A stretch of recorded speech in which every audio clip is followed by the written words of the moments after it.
आपणाला माहित आहे का, या महाराष्ट्रामध्ये गुडघेमोडी माता मंदिर सुद्धा एक आहे.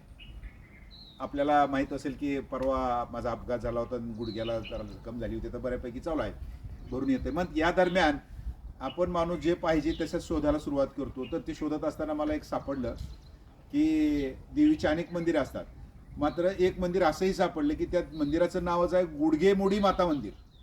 आणि विशेष म्हणजे हे मंदिर आहे पुण्यामध्ये, शुक्रवार पेठेत.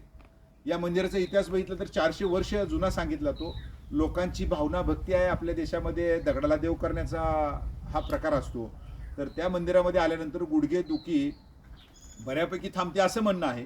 आणि याच्या उपर जाऊन तिथले जे काय पुजारी सांगतात किंवा छत्रपती शिवाजी महाराज सुद्धा इथं आले होते, ते काही असो, मात्र आपण जो असेल समाधानासाठी हा हिंदू धर्म संस्कृती आणि अशा कशा प्रकारे जपतो हे याच्यावर या ठिकाणी आपल्याला दिसते.